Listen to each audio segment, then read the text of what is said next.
Hello मेरे प्रिय श्रोताओं, आप सभी को आज गणतंत्र दिवस के शुभ अवसर पर बहुत बहुत बधाई, बहुत बहुत शुभकामनाएं।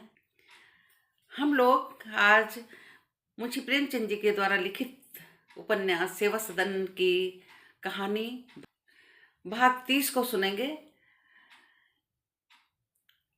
अभी तक जो हमने कहानी सुनी, सुमन और शांता दोनों आश्रम छोड़कर, विधवा आश्रम में रहती थी, वहाँ छोड़ कर के आती हैं और ये उनकी प्लानिंग बनती है कि शांता जो है वो मामा के घर लौट जाएगी और सुमन कहीं भी चली जाएगी, ऐसा सोच रहे थे। तो गंगा के किनारे आते हैं पार करने के लिए, तो वहीं सदन मिलता है। सदन तो पहले से ही तैयारी कर रहा था कि शांता को लाकर रखेगा, इसीलिए वो यहाँ गंगा के किनारे रह रहा था, झोपड़ी बनाई थी और सोच रहा था कि मकान बनवा लेगा, तब उसके बाद में इन लोगों को लाएगा। लेकिन जब ये लोग आ जाती हैं तो पूछता है, तो पता चलता है कि जो विधवा आश्रम है उसकी जो विधवाएं हैं वो छोड़ छोड़कर सुमन की वजह से जाने लगी हैं, इसलिए सुमन ने विधवा आश्रम छोड़ दिया है और अब वो कहीं भी चली जाएगी। किंतु सदन बताता है कि वो पूरे कोशिश में लगा था कि जब मकान बन जाए तो मैं शांता को लाऊं। ये सुन करके शांता बहुत प्रसन्न होती है और उसके चरणों में झुक जाती है। ये दोनों को रख लेता है और कुछ समय बाद सब लोगों को पता चलता है कि सुमन जो है वैश्या थी। जब ये बात फैल जाती है मल्लाहों में तो लोग उसके घर आना जाना बंद कर देते हैं और चर्चा होने लगती है इधर उधर। ये सब सुन करके जो सदन है उसको बहुत खराब लगता और शांता और सदन दोनों ही सुमन की उपेक्षा करने लगते हैं कि इसी की वजह से जो है हमारी ये हालत हो रही है। और इधर जो विठल नाथ थे और पंडित पद्म सिंह थे, ये लोग प्रयत्न में लगे थे कि वैश्या व्रत समाप्त की जाए, वैश्याओं को कोई कार्य दिलाया जाए, ऐसा कार्य जो अपनी जीविका चला पाएँ और वहाँ से हट जाए। तो उन्हें काफ़ी हद तक सफलता भी मिलती है इस बात के लिए। और जो सदन के पिता थे, अब वो उनके पास जो कोई जाता था मिलने के लिए वो सदन की बड़ी बुराई करते थे, लड़का जो है सही नहीं है, शांता माँ बनने वाली है। तो अब सदन की जो है रुचि शांता में कुछ कम दिखाई देती है, वो उसका मन भटकने लगता है और एक दिन वो दाल मंडी की ओर चल देता है। फिर जहाँ सुमन से मिलने जाया करता था पहले, वैश्याओं के घर थे, लेकिन जब वहाँ पहुँचता है तो वहाँ सब खाली होते हैं घर, वैश्याएँ थी नहीं, क्योंकि तब तक इन लोगों ने जो विठल नाथ थे और पद्म सिंह थे, इनकी जो तपस्या थी, इनका जो कोशिशें थी, उसकी वजह से वहाँ से वैश्याएँ हट गई थी। और वैसे भी मीटिंग जो हुई थी उसमें भी ये तय हुआ था कि इन्हें कहीं अलग रखा जाए, शहर से दूर, जिससे जो समाज पर और जो परिवार के बच्चों पर असर पड़ता है वो ना पड़े। तो जब वो वहाँ देखता है, वहाँ तक जाता है, फिर देखता सुमन इसमें रहा करती थी, लेकिन फिर वो जो उसका मन था वहाँ जाने को नहीं करता है, वो लौट पड़ता है। लौटते समय वो देखता है कहीं भाषण हो रहा था जो देश प्रेम पे आधारित था, वो उसको अटेंड करता है तो वो देशभक्ति से भर जाता है। इसके अतिरिक्त और भी समाज सुधार से संबंधित जो वहाँ पर जितने भी दाल मंडी में रूम थे, ये कमरे थे इस तरह के जिसमें वैश्या रहती थी, उसमें कुछ ना कुछ ऐसा चल रहा था। किसी में संगीत सिखाने के स्कूल खोल रखा था, तो वो वहाँ बैठता है पहले और फिर एक समाज सुधार जो भाषण हो रहा था वहाँ बैठता है।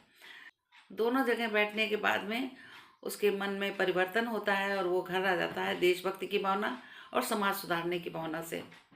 अब आगे की कहानी हम लेखक के शब्दों में सुनते हैं। जिस प्रकार कोई मनुष्य लोभ के वश में होकर आभूषण चुरा लेता है, पर विवेक होने पर उसे देखने में ही भी लज्जा आती है, उसी प्रकार सदन भी सुमन से बचता फिरता था। इतना ही नहीं, वो नीची दृष्टि से देखता था, उसकी उपेक्षा करता था। दिन भर काम करने के बाद संध्या को उसे अपना ये व्यवहार बहुत अखरता, विशेष करके चूने के काम में उसे बड़ा परिश्रम करना पड़ता था। वो सोचता था इसी सुमन के कारण मैं यूं घर से बाहर निकाला गया हूँ, इसी ने मुझे ये वनवास दे रखा है।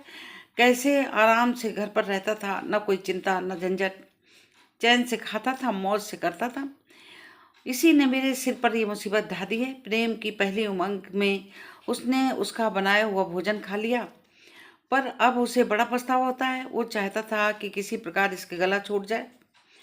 ये वही सुमन है जो सुमन पर जान देता था, उसकी मुस्कान पर, उसकी मधुर बातों पर, कृपा कटाक्ष पर अपना जीवन तक न्यौछावर करने को तैयार था। पर सुमन आज उसकी दृष्टि में इतनी गिर गई है, वह स्वयं अनुभव करके भी भूल जाता था कि मानव प्रकृति कितनी चंचल है। सदन ने इधर वर्षों से लिखना पढ़ना छोड़ दिया था। अब चूने के कल ली तो वह दैनिक पत्र भी पढ़ने का अवकाश न मिलता। अब वह समझता था कि पढ़ना इन लोगों का काम है जिन्हें कोई काम नहीं, जो सारे दिन पड़े पड़े मक्खियाँ मारा करते हैं। लेकिन उसे बालों को संवारने, हारमोनियम बजाने के लिए नामालूम कैसे अवकाश मिल जाता। कभी कभी पिछली बातों का स्मरण करके वह मन में कहता, मैं उस समय कैसा मूर्ख था, इसी सुमन के पीछे लट्टू हो रहा था। वह अब अपने चरित्र पर घमंड करता था। नदी के तट पर वह नित्य स्त्रियों को देखा करता, पर कभी उसके मन में कुबहाव न पैदा होता। सदन उसे अपना चरित्रबल समझता था। लेकिन जब गर्भिणी शांता के प्रसूत का समय निकट आया, वह बहुधा अपने कमरे में बंद मलिन शिथिल पड़ी रहने लगी, तो सदन को मालूम हुआ कि मैं बहुत धोखे में था। जिसे मैं चरित्र बल समझता था वह वास्तव में मेरी तृष्णाओं के संतुष्ट होने का फल मात्र है। अब वह काम पर से लौटता तो शांता मधुर मुस्कान के साथ उसका स्वागत नहीं करती। वह अपनी चारपाई पर पड़ी रहती, कभी उसके सिर में दर्द तो कभी शरीर में, कभी ताप चढ़ जाता, कभी मतली होने लगती। उसका मुख चंद कांतिहीन हो गया, मालूम होता था शरीर में रक्त ही नहीं है। सदन को उसकी ये दशा देखकर दुख होता। वह घंटों उसके पास बैठकर उसका दिल बहलाता, लेकिन उसके चेहरे से मालूम होता था उसे वहां बैठना अखर रहा है। वह किसी न किसी बहाने से जल्द ही उठ जाता। उसकी विलास तृष्णा ने मन को फिर चंचल करना शुरू किया। कुवासनाएं उठने लगी। वह युवती मल्लाहिनों से हंसी करता, गंगा तट पर जाता तो नहाने वाली स्त्रियों को कुदृष्टि से देखता। यहाँ तक कि एक दिन इस वासना में बेहाल होकर वो दाल मंडी की ओर चला। वह कई महीनों से इधर नहीं आया था। 8 बज गए। काम भोग की प्रबल इच्छा उसे बढ़ाए लिए जाती थी। उसका ज्ञान और विवेक उस समय उस आवेग के नीचे दब गया। वह कभी 2 पग आगे चलता तो कभी चुपचाप खड़ा होकर कुछ सोचता, पीछे फिरता, लेकिन 2-4 कदम चलकर वह फिर लौट आता। इस समय उसकी दशा उस रोगी सी हो रही थी जो मीठे पदार्थ को सामने देखकर उस पर टूट पड़ता है, पथ्यापथ पर विचार नहीं करता। लेकिन जब वह दाल मंडी में पहुंचा तो गली में चहल पहल न देखी, उससे पहले दिखाई देती थी। पान वालों की दुकानें 2-4 थीं, लेकिन नान बाइयों और हलवाइयों की दुकानें बंद थीं। कोठों की वर्षाएं झांकती हुई दिखाई न थी, ना सारंगी और तबले की ध्वनि सुनाई थी। अब उसे पता चला कि वर्षाएं यहाँ नहीं रहती, चली गई हैं। उसका मन खिन्न हो गया, लेकिन एक क्षण के बाद उसे एक विशेष विचित्र आनंद का अनुभव हुआ। उसने अपने काम वृत्ति पर विजय पा ली थी, मानो वह किसी कठोर सिपाही के हाथ से छूट गया हो। वह सिपाही उसे खींचे लिए जाता था। उसके पंजे में अपने को छुड़ा लेने की उसमें सामर्थ्य न थी। पर थाने में पहुंचकर सिपाही ने देखा कि थाना बंद है, न थानेदार है, न कोई कांस्टेबल, न चौकीदार। सदन को अब अपने मन की दुर्बलता की लज्जा आई। उसे अपने मनोबल पर जो घमंड था चूर चूर हो गया। वह लौटना चाहता था, पर जी में आया कि आया हूँ तो अच्छी तरह से सैर क्यों न कर लूँ। आगे बढ़ा, मकान दिखाई दिया, उसमें सुमन रहती थी। वहाँ से गाने के मधुर ध्वनि उसके कान में पड़ी। उसने आश्चर्य से ऊपर देखा। एक बड़ा साइन बोर्ड दिखाई दिया, उस पर लिखा था संगीत पाठशाला। सदन ऊपर चढ़ गया और इसी कमरे में वो महीनों सुमन के साथ बैठा था। उसके मन में कितनी ही पुरानी स्मृतियां आने लगी। वह एक बेंच पर बैठ गया और गाना सुनने लगा। 20-25 मनुष्य बैठे हुए थे, गाने बजाने का अभ्यास कर रहे थे। कोई सितार बजाता था, कोई सारंगी, कोई तबला। विद्या में निपुण मालूम होता था। सदन को गाना सुनने में ऐसा मन लगा कि वो 15-20 मिनट तक वहाँ बैठा रहा। उसके मन में बड़ी उत्कंठा हुई कि मैं भी यहाँ गाना सीखने आया करता, पर एक तो उसके मकान की यहाँ से बहुत दूर है, दूसरी स्त्रियों को अकेले छोड़कर रात को आना कठिन है। वह उठना ही चाहता था कि इतने में गहनाचार्य ने सितार पर गाना शुरू किया। इस पद ने सदन के हृदय में उच्च भावों का स्रोत सा खोल दिया।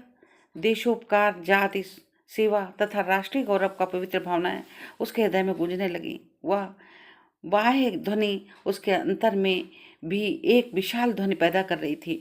जगजननी की दयामयी मूर्ति उसके हृदय नेत्रों के सम्मुख खड़ी हो गई।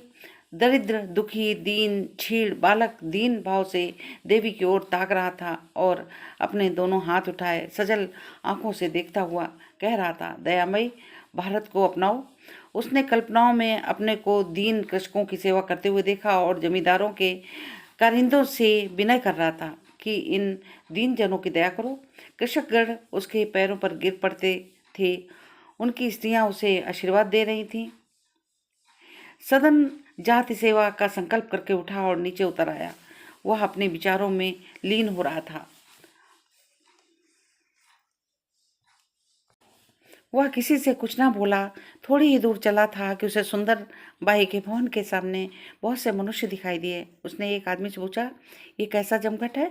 मालूम हुआ आज कुंवर अनिरुद्ध सिंह यहाँ एक कृषि सहायक सभा खोलने वाले हैं। सभा का उद्देश्य होगा किसानों को जमींदारों के अत्याचार से बचाना। सदन के मन में अभी अभी कृषकों के प्रति जो सहानुभूति प्रकट हुई थी वो मंद पड़ गई। वह जमींदार था और कृषकों पर दया करना चाहता था, पर उसे मंजूर ना था कोई उसे दबाए और किसानों को भड़का कर जमींदारों के विरुद्ध खड़ा कर दे। उसने मन में कहा, ये लोग जमींदारों के सत्तों को मिटाना चाहते हैं। द्वेष भाव से प्रेरित होकर इन लोगों ने यह संस्था खोलने का विचार किया है, तो हम लोगों को भी सतर्क हो जाना चाहिए। हमको अपनी रक्षा करनी चाहिए। मानव प्रकृति के दबाव से कितनी घृणा है। सदन ने यहाँ ठहरना व्यर्थ समझा। 9 बज गए। वह घर को लौटा। संध्या का समय था। आकाश पर लालिमा छाई हुई थी और मंद वायु गंगा की लहरों पर क्रीड़ा कर रही थी, उन्हें गुदगुदा रही थी।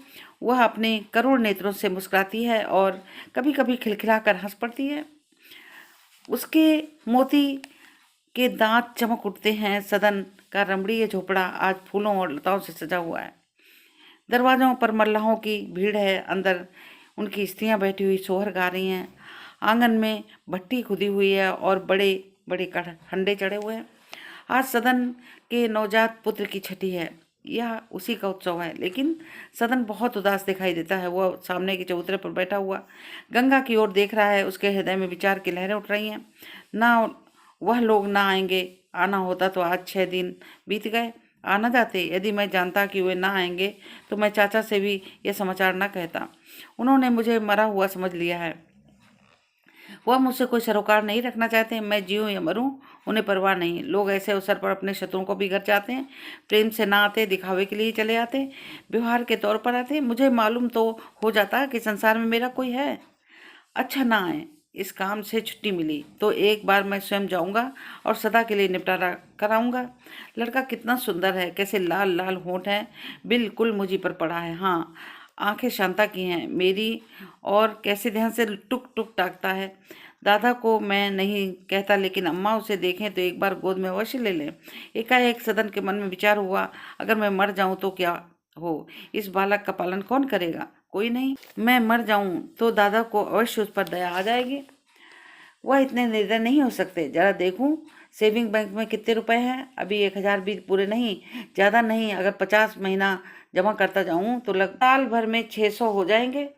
ज्यों ही 2000 पूरे हो जाएंगे घर बनवाना शुरू कर दूंगा।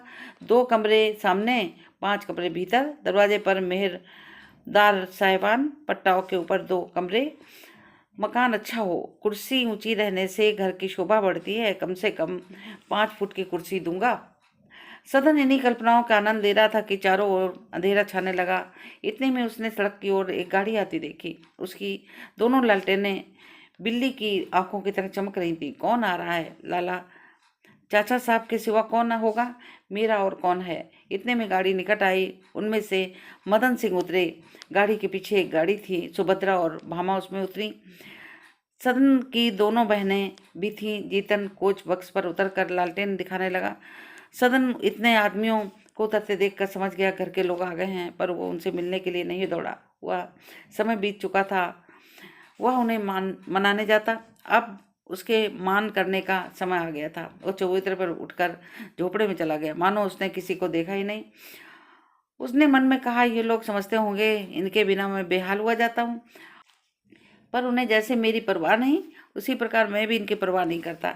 सदन झोपड़े में जाकर ताक रहा था, देखें ये लोग क्या कहेंगे करते हैं। इतने में उसने जीतन के दरवाजे पर आकर पुकारते हुए देखा। कई मल्लाह इधर उधर से दौड़े। सदन बाहर निकल आया, दूर से ही अपनी माता को प्रणाम करके किनारे खड़ा हो गया। मदन सिंह बोले, तुम तो इस तरह खड़े हो मानो हमें पहचानते नहीं। मेरे ना सही, पर माता के चरण तो छूकर आशीर्वाद ले लो। सदन, मेरे छू लेने से आपका धर्म बिगड़ जाएगा। मदन सिंह ने भाई की ओर देखकर कहा, देखते हो इसकी बातें, मैं तो तुमसे कहता था कि हम लोगों को भूल गया होगा, लेकिन तुम खींच लाए। अपने माता पिता को द्वार पर खड़े देखकर भी इसे दया नहीं आती। भामा ने आगे बढ़कर, बेटा सदन, दादा के चरण छो, तुम बुद्धिमान होकर ऐसी बातें क्यों करते हो। सदन अधिक मान न कर सका, आंखों में आंसू भरे पिता के चरणों पर गिर पड़ा। मदन सिंह रोने लगे।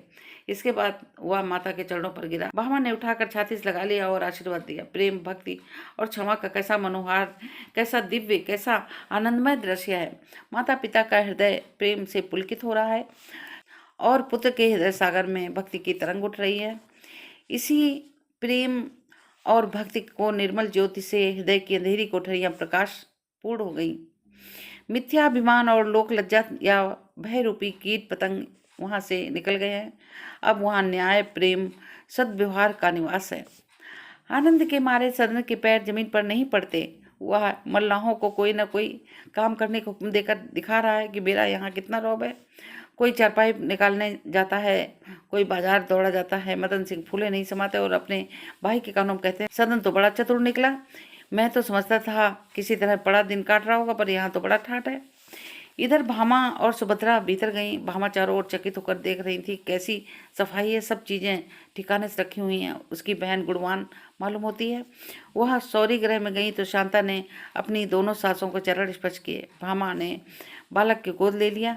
उसे ऐसा मालूम हुआ मानो वह कृष्ण का ही अवतार है। उसकी आंखों में आनंद के आंसू बहने लगे। थोड़ी देर में मदन सिंह बाहर आकर कहा, और जो कुछ हो, पर तुमने बहु बड़ी रूपवती पाई है, गुलाब का फूल, और बालक तो साक्षात भगवान का अवतार ही है। मदन सिंह बोले, ऐसी तेजस्वी ना होता तो मदन सिंह को खींच कैसे लाता। भामा बहु बड़ी सुशीला मालूम होती है। मदन सिंह, तभी तो सदन ने इसके पीछे माँ बाप को त्याग दिया। सब लोग अपनी अपनी धुन में मग्न थे, पर किसी को सुदिना थी कि अभागिनी सुमन कहाँ है। सुमन गंगा तट पर संध्या करने आई थी। जब वो लौटी तो उस झोपड़े के द्वार पर गाड़ियां खड़ी हुई थी। दरवाजे पर कई आदमी बैठे थे। पदम सिंह को पहचानना समझ गई कि सदन के पिता आ गए हैं। वो आगे न बढ़ सकी, उसके पैरों में बेड़ी सी पड़ गई। उसे मालूम हो गया अब यहाँ मेरे लिए स्थान नहीं है, अब यहाँ से मेरा नाता टूटता है। वो मूर्तिवत खड़ी सोचने लगी, कहाँ जाऊँ। इधर एक मास से शांता और सुमन बहुत ही मनमुटाव हो गया था। वहीं शांता जो विधवा आश्रम में दया और शांति की मूर्ति बनी हुई थी, और सुमन को जलाने और रुलाने का तत्पर रहती। उम्मीदवारी के दिनों में हम जितने विनयशील और कर्तव्य परायण होते हैं, उतने ही अगर उम्मीदवारी के दिनों में हम जितने विनयशील कर्तव्य परायण होते हैं, उतने ही अगर जगह पाने पर बने रहें तो देवतुल्य हो जाएं। उस समय शांता को सहानुभूति की जरूरत थी। प्रेम की आकांक्षा ने उसके चित्त को उदार, कोमल, नम्र बना दिया था। पर अब अपना प्रेम रत्न पाकर किसी दरिद्र से धनी हो जाने वाले मनुष्य की बात उसका हृदय कठोर हो गया था। उसे ये भय खाया जाता था कि सदन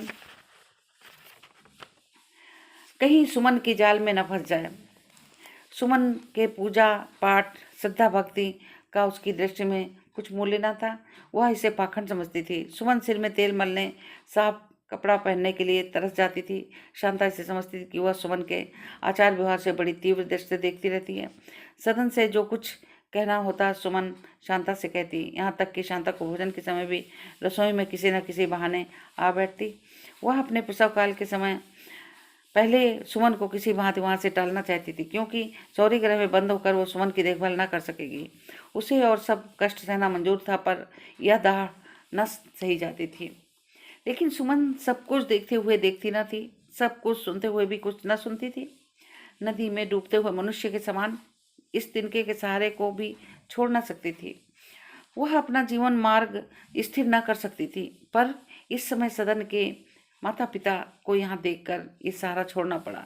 इच्छा शक्ति से जो कुछ न कर सकती थी वह इस अवस्था में कर दिखाया। वह इस अवस्था ने कर दिखाया। वह पांव दबाती हुई धीरे धीरे झोपड़े पिछवाड़े आई और कान लगाकर सुनने लगी। देखूं लोग मेरी क्या चर्चा कर रहे हैं। आधे घंटे तक इसी प्रकार खड़ी रही भामा और सुभद्रा इधर उधर बातें कर रही थी। अंत में भामा ने कहा, क्या अब इसकी बहन यहाँ नहीं रहती? सुभद्रा, रहती क्यों नहीं? वो कहाँ जाने वाली है? भामा, दिखाई नहीं देती, वो किसी काम से गई है, घर का सारा काम वही संभाले हुए है। भामा, आए तो कह देना कहीं बाहर लेट रहे, सदन उसी का बनाया खाता होगा।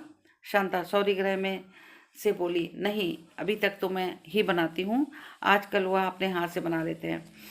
भामा, तब भी घड़ा बर्तन छूती तो होगी, या घड़ा पिकवा दो, बर्तन फिर धुल जाएंगे। सुभद्रा, बाहर कहाँ सोने की जगह है? भामा, हो चाहे ना हो, लेकिन यहाँ मैं उसे सोने न दूंगी। वैसी स्त्री क्या विश्वास? सुभद्रा, नहीं दीदी, वह वैसी नहीं है, वह नेम धर्म में रहती है। भामा, चलो, वह बड़ी नेम धर्म में रहने वाली है। 7 घाट का पानी पी के आज नेम वाली बनी। देवता की मूरत टूट कर नहीं तो जोड़ती। वह अब देवी बन जाए तब भी मैं विश्वास ना करूं। सुमन इससे ज्यादा न सुन सकी। उसे ऐसा मालूम हुआ मानो किसी लोहा लाल करके उसके हृदय में चुभो दिया हो। उल्टे पांव लौटी और अंधकार में एक उड़ चल पड़ी। अंधेरा खूब छाया था, रास्ता भी अच्छी तरह न सूझता था, पर सुमन गिरती पड़ती चली जाती थी, मालूम नहीं कहाँ किधर। वह अपने होश में न थी। लाठी खाकर घबराए हुए कुत्ते के समान वह मूर्छावस्था में लुढ़कती जा रही थी। संभलना चाहती थी पर संभल न सकती थी। यहाँ तक कि उसके पैरों में एक बड़ा सा कांटा चुभ गया। वो पैर पकड़कर बैठ गई। चलने की शक्ति ना रही। उसने बेहोशी के बाद होश में आने वाले मनुष्य को समान इधर उधर चौंक कर देखा। चारों ओर सन्नाटा था, गहरा अंधकार छाया हुआ था। केवल सियार अपना राग अलाप रहे थे। यहाँ मैं अकेली हूँ, ये सोचकर सुमन के रोए खड़े हो गए। अकेलापन किसे कहते हैं ये उसे आज मालूम हुआ। उसने ये जानते हुए भी कि यहाँ कोई नहीं है, मैं अकेली हूँ। उसने अपने पैरों के ओर नीचे ऊपर नाना प्रकार के जीव अवकाश में चलते हुए दिखाई देते हैं। यहाँ तक कि उसने घबराकर आंखें बंद कर ली। निर्जनता कल्पना को अत्यंत रचनाशील बना देती है। सुमन सोचने लगी, मैं कैसी अभाग्नि हूँ। और तो और अपनी सगी बहन भी अब मेरी सूरत नहीं देखना चाहती। उसे कितना अपनाना चाहा पर वो अपनी ना हुई। मेरे सिर कलंक का टीका लग गया। वह अब धोने को नहीं धुल सकता। मैं उसको किसी को दोष क्यों दूं? मैं उसको या किसी को दोष क्यों दूं? ये सब मेरे कर्मों का फल है। आह, एड़ी में कैसी पीड़ा हो रही है। यह कांटा नहीं निकलेगा।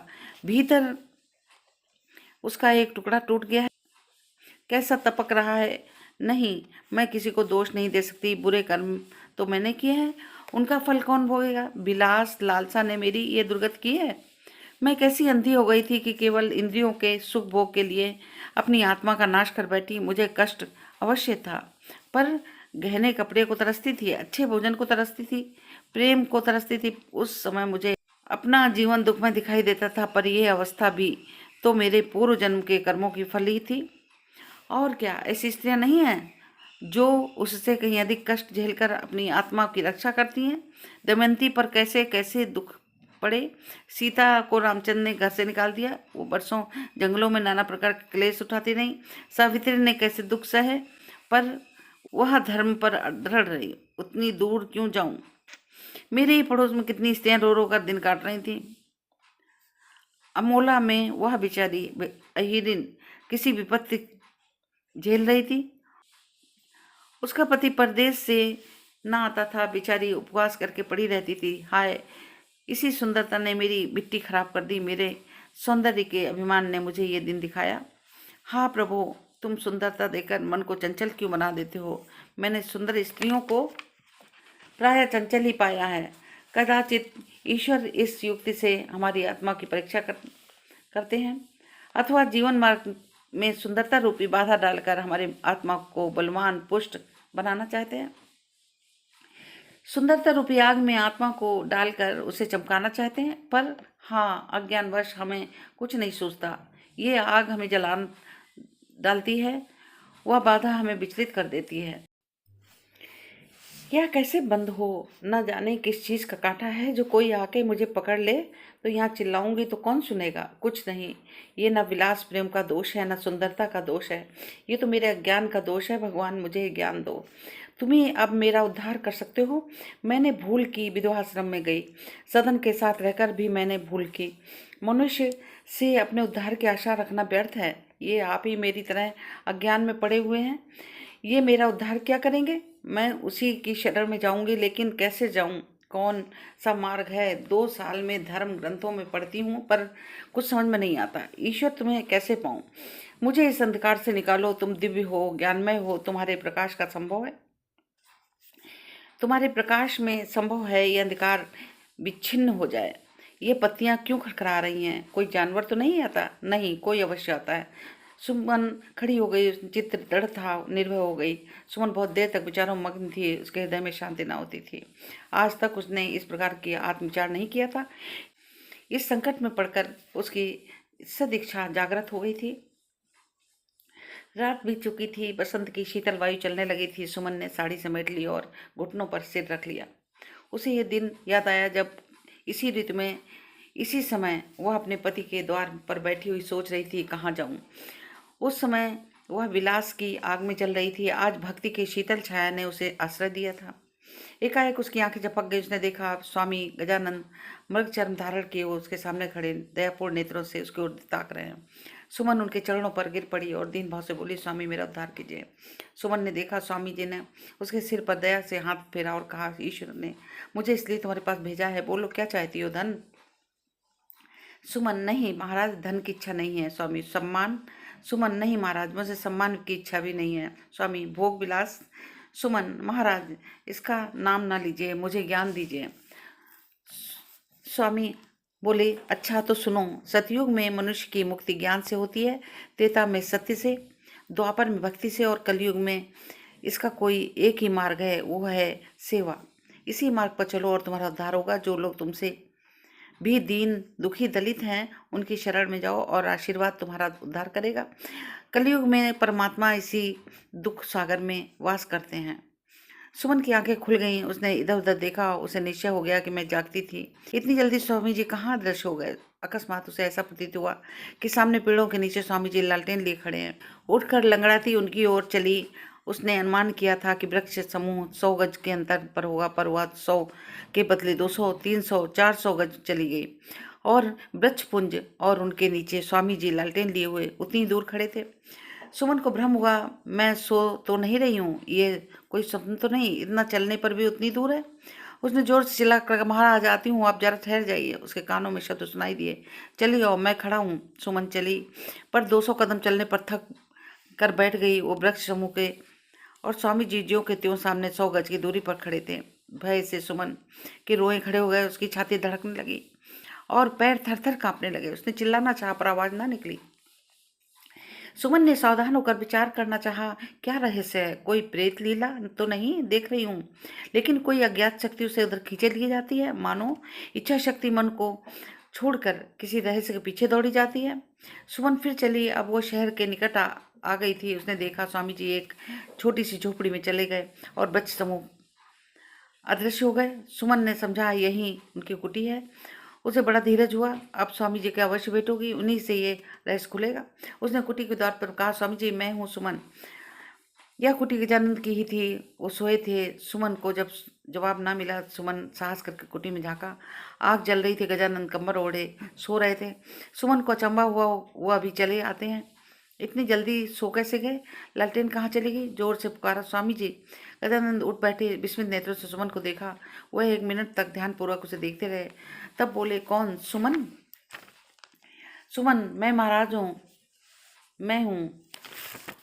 सुमन बोली, हाँ महाराज मैं हूँ। गजानंद, मैं अभी अभी तुम्हें स्वप्न में देख रहा था। सुमन चकित होकर कहा, आप तो अभी अभी कुटी में आए हैं।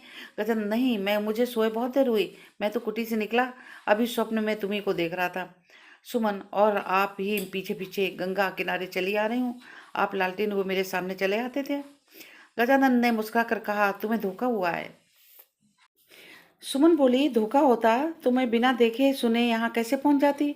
मैं नदी किनारे अकेले सोच रही थी कि मेरा उद्धार कैसे होगा। मैं परमात्मा से विनय कर रही थी कि मुझ पर दया करो और अपनी शरण में ले लो। इतने में आप वहाँ पहुँचे और मेरा मुझे सेवा धर्म का उपदेश दिया। मैं आपसे कितनी बातें पूछना चाहती थी, पर आप अदृश्य हो गए। किंतु एक क्षण में मैंने आपको लालटेन लिए हुए थोड़ी दूर पर खड़े देखा, बस आपके पीछे दौड़ी। यह रहस्य मेरी समझ में नहीं आता, कृपा करके मुझे समझाइए। गजानंद बोले, संभव है ऐसा ही हुआ हो, पर ये बातें अभी तुम्हारी समझ में नहीं आएंगी। सुमन, कोई देवता तो नहीं थे जो आपका वेश धारण करके मुझे आपकी शरण में लाए हों? गजानंद, ये भी संभव है। तुमने जो मुझे तुमने जो कुछ कहा वही मैं स्वप्न में देख रहा था और तुम्हें सेवा धर्म का उपदेश कर रहा था। सुमन, तुम मुझे भली बात जानती हो, तुमने मेरे हाथों बहुत दुख उठाए हैं, बहुत कष्ट सहे हैं। तुम जानती हो मैं कितना नीच प्रकृति का अधम जीव हूँ, लेकिन अपनी उस नीचता का स्मरण करता हूँ जो मेरे हृदय व्याकुल हो जाता है। तुम आदर के योग्य थी, मैंने तुम्हारा निरादर किया। ये हमारी दुरावस्था का, हमारे दुखों का मूल कारण है। ईश्वर वह दिन कब लावेगा कि हमारी जाति में स्त्रियों का आदर होगा? स्त्री मैले कुचैले फटे पुराने वस्त्र पहनकर, आभूषण विहीन होकर, आधे पेट सूखी रोटी खाकर, कपड़े झोपड़े में रहकर, मेहनत मजदूरी कर, सब कष्टों को सहते हुए आनंद से जीवन व्यतीत कर सकती है। लेकिन केवल घर में उसका आदर होना चाहिए, उससे प्रेम होना चाहिए। आदर या प्रेम विहीन महिलाओं में भी सुख नहीं रह सकती। पर अज्ञान अविद्या के अंधकार में पड़ा हुआ था। अपना उद्धार करने का साधन मेरे पास न था, न ज्ञान था, न विद्या थी, न भक्ति थी, न कर्म की सामर्थ्य थी। मैंने अपने बंधुओं की सेवा करने का निश्चय किया। यही मार्ग मेरे लिए सबसे सरल था। तब मैं यथाशक्ति इसी मार्ग पर चल रहा हूँ और अब मुझे अनुभव हो रहा है कि आत्मोद्धार के मार्गों में केवल नाम का अंतर है। मुझे इस मार्ग पर चलकर शांति मिली है और मैं तुम्हारे लिए भी यही मार्ग सबसे उत्तम समझता हूँ। मैंने तुम्हें आश्रम में देखा, सदन के घर में देखा, तुम सेवा व्रत में मग्न थी। तुम्हारे लिए ईश्वर से यही प्रार्थना करता था। तुम्हारे हृदय में दया है, प्रेम है, सहानुभूति है। सेवा धर्म यही मुख्य साधन है। तुम्हारे लिए उसका द्वार खुला है, वह तुम्हें अपनी ओर बुला रहा है। उसमें प्रवेश करो, ईश्वर तुम्हारा कल्याण करेंगे। सुमन को गजानन के मुखारविंद पर विमल ज्योति की प्रकाश दिखाई दी। उसके अंतःकरण में एक अद्भुत श्रद्धा और भक्ति का भाव उदय हुआ। उसने सोचा, इनकी आत्मा में कितनी दया और प्रेम है। हाय, मैंने नर रत्न का तिरस्कार किया। इनकी सेवा में रहती तो मेरा जीवन सफल हो गया होता। बोली, महाराज मेरे लिए ईश्वर रूप हैं आप, आपके ही द्वारा मेरा उद्धार हो सकता है। मैं अपना तन मन आपकी सेवा में अर्पण करती हूँ। यही प्रतिज्ञा कर एक बार मैंने की थी, पर अज्ञानवश उसका पालन न कर सकी। वह प्रतिज्ञा मेरे हृदय से न निकली थी। आज मैं सच्चे मन से प्रतिज्ञा करती हूँ। आपने मेरी बाँह पकड़ी थी। अब यद्यपि मैं पतित हो गई हूँ, पर आप ही अपनी उदारता से मुझे क्षमादान कीजिए और मुझे सन्मार्ग पर ले आइए। गजानंद को इस समय सुमन के चेहरे पर प्रेम और पवित्रता की छटा दिखाई दी। वह व्याकुल हो गए। वह भाव जिन्हें उन्होंने वर्षों से दबा कर रखे थे जागृत होने लगे। सुख और आनंद की नवीन भावनाएं उत्पन्न होने लगी। उन्हें अपना जीवन शुष्क, नीरस, आनंद विहीन जान पड़ने लगा। वह कल्पनाओं से भयभीत हो गए। उन्हें शंका हुई कि यदि मेरे मन में ये विचार ठहर गए, मेरा संयम, वैराग्य और सेवा व्रत उसके प्रवाह में तृण के समान बह जाएंगे। वह बोल उठे, तुम्हें मालूम है यहाँ एक अनाथालय खोला गया है? सुमन बोली, हाँ, इसकी कुछ चर्चा सुनी थी। गजानंद बोले, इस अनाथालय में विशेषकर वही कन्याएं हैं जिन्हें वैश्याओं ने हमें सौंपा है। कोई 50 कन्याएं होंगी। सुमन, यह आपकी ही उपदेशों का फल है? गजानंद, नहीं, ऐसा नहीं है। संपूर्ण श्रेय पंडित पद्म सिंह को है। मैं तो केवल उनका सेवक हूँ। इस अनाथालय के लिए पवित्र आत्मा की आवश्यकता है और तुम ही वो आत्मा हो। मैंने बहुत ढूंढा, पर कोई ऐसी महिला न मिली जो ये काम प्रेम भाव से करे, जो कन्याओं का माता की भांति पालन करे और अपने प्रेम से अकेली उनकी माताओं का स्थान पूरा कर दे। वह बीमार पड़े तो उनकी सेवा करे और फोड़े फुंसियों मल मूत्र देखकर घृणा न करे और अपने व्यवहार से उनमें धार्मिक भावों का संचार कर दे। उनके पिछले कुसंस्कार मिट जाएं और उनका जीवन सुख से कटे। वात्सल्य के बिना यह उद्देश्य पूरा नहीं हो सकता। ईश्वर ने तुम्हें ज्ञान और विवेक दिया है, तुम्हारे हृदय में दया है, करुणा है, धर्म है, तुम ही उस कर्तव्य का भार संभाल सकती हो। मेरी प्रार्थना स्वीकार करो। सुमन की आंखें सजल हो गईं। मेरे विषय में एक ज्ञानी महात्मा का यह विचार है। वह सोचकर चित्त गदगद हो गया। उसे स्वप्न में भी ऐसी आशा न थी कि उस पर इतना विश्वास किया जाएगा और उसे सेवा का ऐसा महान गौरव प्राप्त होगा। उसे निश्चय हो गया कि परमात्मा ने गजानंद को यह प्रेरणा की है। अभी थोड़ी देर पहले वह किसी बालक को कीचड़ लपेटे देखती तो उसकी ओर से मुंह फेर लेती, पर गजानंद ने उस पर विश्वास करके उस घृणा को जीत लिया है, उसमें प्रेम का संचार कर दिया है। हम अपने ऊपर विश्वास करने वाले को कभी निराश नहीं करना चाहते और ऐसे बोझों को उठाने को तैयार हो जाते हैं जिन्हें हम असाध्य समझते हैं। विश्वास से विश्वास उत्पन्न होता है। सुमन ने अत्यंत विनीत भाव से कहा, आप लोग मुझे इस योग्य समझते हैं। ये मेरा परम सौभाग्य है। मैं किसी के कुछ काम आ सकूं, किसी को सेवा कर सकूं, यह मेरी परम लालसा है। आपके बताए हुए आदर्श तक मैं पहुंच ना सकूंगी, पर यथाशक्ति मैं आपकी आज्ञा का पालन करूंगी। यह कहते कहते सुमन चुप हो गई। उसका सिर झुक गया और आंखें डबडबा आईं। उसकी वाणी से जो कुछ न हो सका वह उसके मुख भाव ने प्रकट कर दिया। मानो वो कह रही थी, ये आपकी असीम कृपा है जो आप मुझ पर ऐसा विश्वास करते हैं। कहाँ मुझ जैसी नीच दुष्चरित्रा और कहाँ ये महान पद, पर ईश्वर ने चाहा तो आपको यह विश्वास दान के लिए पछताना न पड़ेगा। गजानंद ने कहा, मुझे तुमसे ऐसी ही आशा थी। परमात्मा तुम्हारा कल्याण करें। ये कहकर गजानंद उठ खड़े हुए। पौ फट रही थी, पपीहे की धुन सुनाई दे रही थी। उन्होंने अपना कमंडल उठाया और गंगा स्नान करने चले गए। सुमन ने कुटी के बाहर निकलकर देखा, जैसे हम नींद से जाकर देखते हैं, समय कितना सुहावना है, कितना शांतिमय, कितना उत्साहपूर्ण। क्या उसका भविष्य भी ऐसा ही होगा? क्या उसके भविष्य जीवन का भी प्रभात होगा? उसमें भी क्या कभी उषा की झलक दिखाई देगी? कभी सूर्य का प्रकाश होगा? हाँ, होगा। ये सुहावना शांतिमय प्रभात आने वाले दिन रूपी जीवन का प्रभात होगा। सुमन के इसी भाव के साथ इस कहानी को यहीं हम समाप्त करते हैं।